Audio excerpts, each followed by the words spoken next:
ఓం నమో వెంకటేశాయ.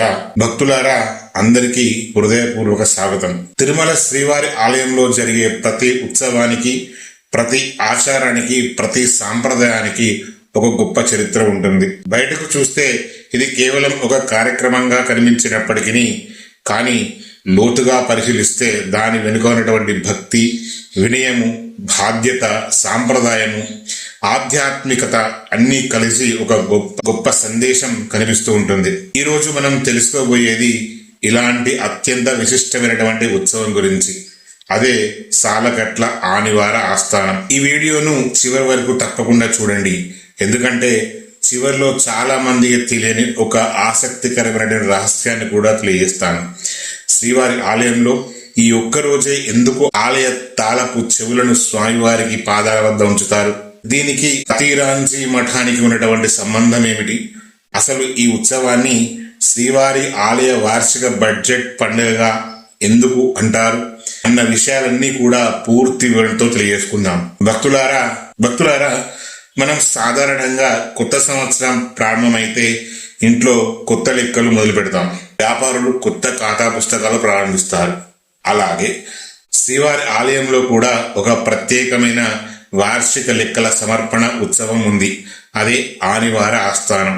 అయితే ఇది కేవలం ఆదాయ వ్యయాల లెక్కలు చదివేటువంటి కార్యక్రమం మాత్రమే కాదు. ఇది ఈ ఆలయం మాది కాదు, అసలు యజమాని శ్రీవారే, మేమంతా కేవలం దాసులమే, సేవకులమే అని ప్రపంచానికి ప్రకటించేటువంటి అత్యంత వినయపూర్వకమైనటువంటి ఆధ్యాత్మిక సాంప్రదాయం. అందుకే ఈరోజు ఆలయ అధికారులు గత ఏడాది జరిగిన ఆదాయ వ్యయాల వివరాలను శ్రీవారి సన్నిధిలో సమర్పిస్తారు. కొత్త ఆర్థిక సంవత్సరాన్ని స్వామివారి ఆశీర్వాదంతో ప్రారంభం చేస్తారు. అయితే ఈ ఆచారం ఎప్పటి నుంచి ప్రారంభమైంది? దీనికి దాదాపు 2 శతాబ్దాల చరిత్ర ఉంది. తమిళ సౌరమాన పంచాంగం ప్రకారం ఆని మాసం చివరి రోజు ఈ కొలువు నిర్వహించడం జరుగుతూ ఉంటుంది. అందుకే దీనికి ఆనివార ఆస్థానం అనే పేరు వచ్చింది. ఒకప్పుడు తిరుమల దేవస్థానాన్ని మహంతులు నిర్వహించేవారు. వారు అధికారికంగా బాధ్యతలు స్వీకరించేటువంటి రోజు కూడా ఈ రోజే. అందుకే ఈ రోజే కొత్త లెక్కల సంవత్సరానికి శ్రీకారం చుడతారు. అయితే తర్వాత టీటీడీ ధర్మకర్తల మండలి ఏర్పడి ఆర్థిక సంవత్సరాన్ని మార్చి, ఏప్రిల్ నెలకు మార్చినప్పటికీ ఈ ఆధ్యాత్మిక సాంప్రదాయాన్ని మాత్రం ఎలాంటి మార్పులు చేయకుండా నేటికి కొనసాగిస్తూ ఉంటారు. ఇది సాంప్రదాయానికి ఇచ్చేటువంటి గౌరవం. ఇప్పుడు ఈ మహోత్సవం రోజున తిరుమలలో జరిగే విశేషాలను ఒక్కసారి మన కళ్ళ ముందు ఊహించుకుందాం. ఉదయం ఆలయంలో ఉన్నటువంటి బంగారు వాకలి ముందు ఉన్న ఘంటా మండపం మంగళవాద్యాలతో మోగుతుండగా ఆ పవిత్ర వాతావరణంలో శ్రీదేవి భూదేవి సమేత శ్రీ మలయప్ప స్వామి వారు సర్వభూపాల వాహనంపై అంగరంగ వైభవంగా కొలువుతీరి ఉంటారు. మరోవైపు శ్రీవారి సర్వ సైన్యాధ్యక్షుడైనటువంటి శ్రీ విశ్వక్సేనుల వారు దక్షిణ అభిముఖంగా పీఠంపై ఆసీనులవుతారు. అదే సమయంలో ఆనంద నిలయంలో కొలువైనటువంటి ఉన్న మూల విరాట్ కూడా ప్రత్యేక పూజలు, అర్చనలు, నివేదనలు అత్యంత వైభవంగా నిర్వహిస్తారు. ఇంతవరకు ఉత్సవం ఎంతో శోభాయమానంగా జరుగుతుంది. కానీ ఇప్పుడు ప్రారంభమయ్యేది ఈ ఉత్సవంలోని అత్యంత విశిష్టమైనటువంటి ఘట్టం. తిరుమల శ్రీ పెద్దజీయర్ స్వామి వారు పెద్ద వెండి తట్టలో 6 విలువైనటువంటి పట్టు వస్త్రాలను తలపై ధరించి మంగళవాద్యాల మధ్య ఘనంగా ఆలయంలోకి ప్రవేశిస్తారు. ఆ 6 వస్త్రాల్లో 4 మూల విరాట్కు, 1 మలయప్ప స్వామి వారికి, మరొకటి శ్రీ విశ్వక్సేనుల వారికి సమర్పిస్తారు. ఇది కేవలం వస్త్ర సమర్పణ మాత్రమే కాదు, ఈ సేవ అంతా స్వామివారికి అంకితం అనే భావాన్ని తెలియజేసేటువంటి దైవిక సాంప్రదాయం. అనంతరం లచ్చన్న అనేటువంటి విశిష్ట కార్యక్రమం జరుగుతుంది. శ్రీవారి ప్రధాన అర్చకులు స్వామివారి పాదవస్త్రంతో తమ తలను పరివట్టంగా అలంకరించుకొని అనంతరము శ్రీవారి తరపున బియ్యపు దక్షిణ స్వీకరించి నిత్యైశ్వర్యోభవ అనేటువంటి మంత్రంతో శ్రీవారిని ఆశీర్వదిస్తారు. ఇక్కడ చాలా మందికి ఆశ్చర్యం కలిగించే ఒక విషయం జరుగుతుంది.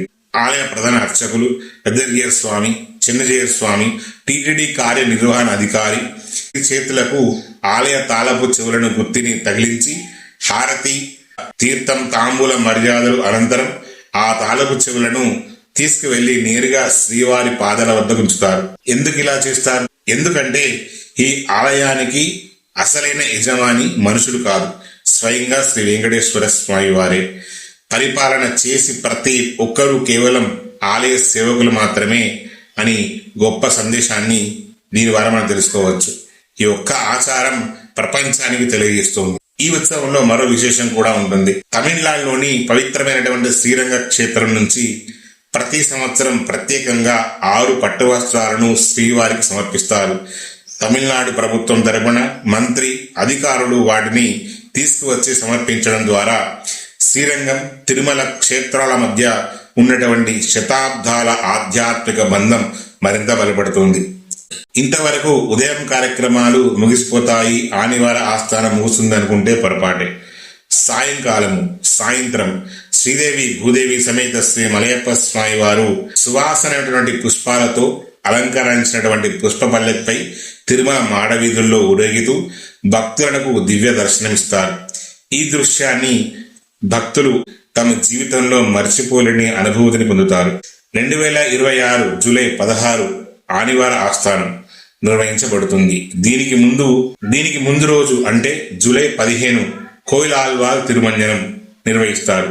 ఇది ఆలయం పవిత్రతను మరింత పెంపొందించేటువంటి గొప్ప కార్యక్రమం. దీని గురించి సపరేట్ వీడియో చేస్తాను.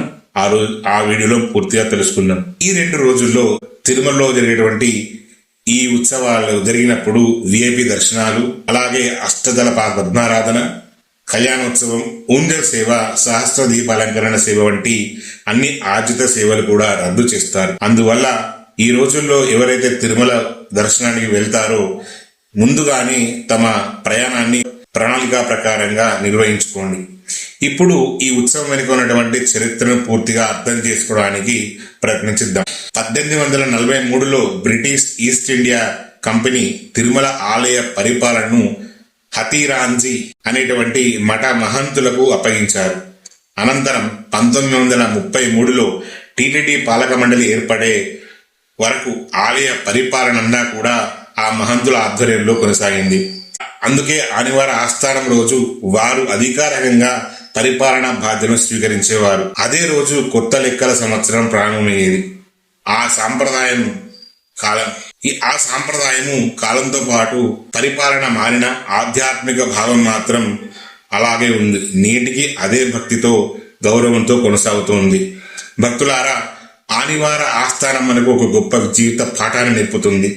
మనకు వచ్చినటువంటి పదవి, సంపద, అధికారము, బాధ్యత ఏదైనా శాశ్వతం కాదు. మనం కేవలం దైవం అప్పగించినటువంటి బాధ్యతలను నిర్వహించేటువంటి సేవకులం మాత్రమే. చివరికి ప్రతి బాధ్యతను భగవంతుని పాదాల వద్దకు సమర్పించడమే నిజమైన వినయం, భక్తి. అందుకే ఆనివార ఆస్థానం కేవలం ఒక ఉత్సవం కాదు, ఇది భక్తి, బాధ్యత, వినయం, పరిపాలన, సాంప్రదాయం, దైవ విశ్వాసం అన్నీ కలిసి ఒక మహోన్నతమైనటువంటి ఆధ్యాత్మిక సందేశం.